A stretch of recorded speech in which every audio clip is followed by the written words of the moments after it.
Well, I mean, I talk to the public, and people say, oh, it's like they have glazed eyes, and nobody talks to each other, and they're obsessed with their little media device. That's because that's becoming the whole world. That little screen is connected to the eyes, which are just brain stalks, and it literally is an interface, and they're being sucked into the matrix. How long until you physically think they start inserting people into the racks, like they already do in Japan at night, in the major metropolis there in Tokyo, where people don't even go home, they just live in these racks? The military says they will be inserting us by law into the pods by 2025. You think it'll even take that long? No. In fact, there'll be a lot of people going to it voluntarily to begin with, which puts everyone at ease, thinking I can go into it and come back out. I can go in and play and come back out of it. That's the appeal they're putting out to the public. And even at this stage of virtual reality games and so on, there are people who are now addicted to the other world, and they're getting treatment because they like this other world better than the real one. In the other world, you can be a child forever. There's no aging, no decay, no worries. You can get everything you want with virtual money and all the rest of it. So you're finding that that's already working with a lot of people on that level. They have the ability now to put you into the virtual reality, and the Pentagon has admitted, and I've read it on air from their own documentation, they have supercomputers set up with every individual pretty well on the planet. They have a duplicate of you with all your personal data, information, height, structure, and so on, preferences, and all kinds. They call that the server in the sky, every person being tracked with the Google data, with the RFID, with the NSA, in live time, everything you're doing. And so they have a clone of you in the virtual world, which they claim they can put you into eventually, and one day, very shortly, and I've got a few articles in from professors just sent, who claim that very shortly you'll be unable to tell if you're waking up in the virtual world or the real world. It'll be indistinguishable. But even without that, perfected. But even without that high-tech system, when the average American's watching close to 5 hours of TV, 2 or 3 hours of video games, text messaging, we're already losing our humanity and being sucked into the matrix. That we are, and it's all in preparation for it. Watch television now. It's very simplistic. As you're talking about the media, the way the media is presented, the stories are presented, it's more simplistic than ever. There used to be a lot more persuading at one time to convince you. They don't have to. It's almost like a parent talking to a child now in a little short statement. They're dumbing it down by design. Behind the scenes on the Infowars.com exclusive streams, we're going to be talking to Alan Watt. We'll be back for everybody else in 3 minutes. Alan, continue along that line. Continue. Yeah, this came from the Soviet system. You see, they used the Soviet system as a big laboratory where the people had basically no rights, and they used lots of political prisoners for experimentation. They had absolutely no rights. And they used the virtual techniques on them of mind control to a very high degree. They also used ELF devices on them as well, to try and control their behavior and actually program them into sort of remote programming, you might call it. They used little black boxes in some of the top schools that put the children at ease and very calm. They weren't agitated to sit and listen attentively, and there was no hyperness whatsoever with the children with these scientific boxes that gave out ELF frequencies. This was all used there.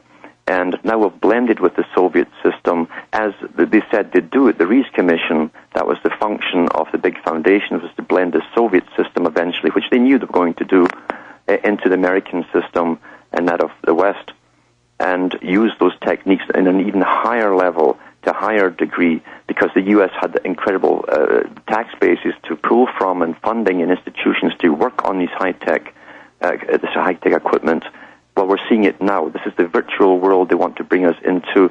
And even now, strange, this is not crazy whatsoever. As you say, the Matrix movie was based upon releases from the United States Air Force and DARPA from the 1980s. They can use the human body as a battery. They can take energy from the human body. They've even got a new dance halls coming up with floors which will pick up the movements of the people above it. And each pound of the foot or whatever they can actually take energy from the movements of the human body, and that makes the whole dance floor. It lights it up and everything. So we are batteries. We will be batteries in this new system, absolutely. And self-repairing batteries, we're very efficient. We're even better than machines. We repair ourselves internally. So we'll be ideal batteries to serve the elite for a while. Yeah. Absolutely. Continue.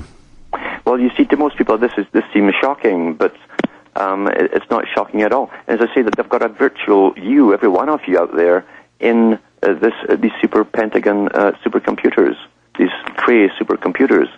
And all the data that you put out on the internet, all the stuff collected from your sensor forms, etc., from all your banking forms, your habits, your purchasing habits, all the rest of it, you'll have a duplicate world in there. And they can predict pretty well your behavior patterns. They've admitted that with the cell phones now, they've been. And that was always their big goal. 50 years ago, the guy that invented the term 60 years ago, robot, Isaac Asimov, wrote about these new supercomputers that would track everything you did and then be able to predict the future off of that. Here we go. 1-800-259-9231. 1-800-259-9231. And just give me a fresh call list, John, from the top so I can get them all straight here. Your call's coming up in about 5 minutes. We've been getting into this control grid. I see one weak spot in the New World Order structure being their own technicians, their own IT people, their own specialized individuals who are very intelligent, who have been put on these power trips, who have been given great power. I see rebellion within their ranks and humanity springing eternal. I know they've carefully screened them and also carefully watched their own people. But I do see continual leaks from them. They're not omnipresent. They're not all powerful. They're trying to have this ultimate final revolution against humanity, an ultimate tyranny that can't be defeated, in their own words. But I see a great weak spot being their own people leaking information, sabotaging them, bringing information out. Because I talk to people in Hollywood, people in government, high level. They know what's going on. They're upset. They don't like it. They talk about how it's closed systems, how the inner party of the New World Order is some of the most oppressed people of any group. I mean, do you think that's an area? I mean, obviously resistance springs from the grassroots, the middle class, but what about from elite circles? From elite circles themselves, and for those who have been very good, faithful servants to bring all this about, you'll find it just as in the Soviet system, for every person who was a bureaucrat or a scientist, they were more heavily monitored on a daily basis than the average citizen, because the elite must be sure of them first and what they're doing. If they get loose tongue somewhere, they're simply eliminated. And I think we'll find more and more suicides as time goes on.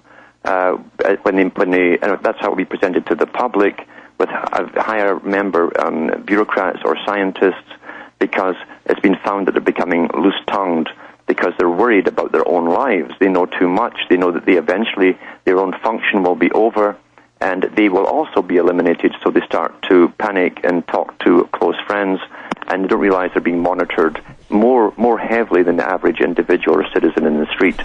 That's how the Soviets did it, and that's how we're doing it here, too. Exactly. With this whole science, there's a million different ways they do this, but to get their, say, FBI or Secret Service, they found the FBI to fight the mob. It's instantly corrupted with the mob, so out of the gates, and of course the government made alcohol illegal for those 10 years that later came out to corrupt the federal police. Then they say, oh, we're fighting communists, we've got to cut corners for America. They get them compromised, they commit all this evil, and then now today, you know, the low-level FBI is just investigating petty crimes, but at the top, these are sinister army of murderers and killers and drug dealers. Same thing with the DEA and the CIA. And I mean, you see these guys, you go to events, you talk to them, and you say, they're killing the troops with the cancer viruses. They're giving it to the public. I've even, seen globalists whose daughters have died of cancer when they're 10. I'll say, that's killing you. And they just kind of look at you and, well, that's the way it is. So I guess it's also kind of like O'Brien says in 1984, because Orwell really lived through all that, Eric Blair had, that O'Brien says, I'll be smashed, I'll be destroyed, I'll be tortured and killed. Oh, I love it. It's the strength of the evil system. I live on in this system that's just meant to tear humans apart. Yeah. But what you also find, and this is what they found with Adolf Hitler and those who loved Stalin, during the Nuremberg trials with Hitler, all the officers who were on trial, glorified Hitler to the bitter end. And of course, the conclusions they come to, they all had psychopathic type natures.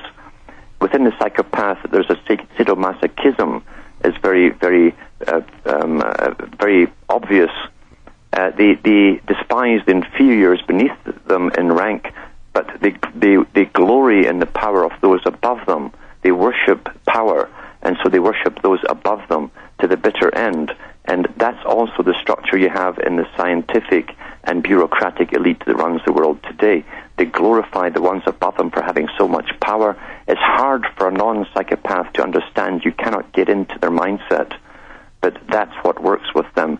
The lust and the craving, and an awful craving for total power.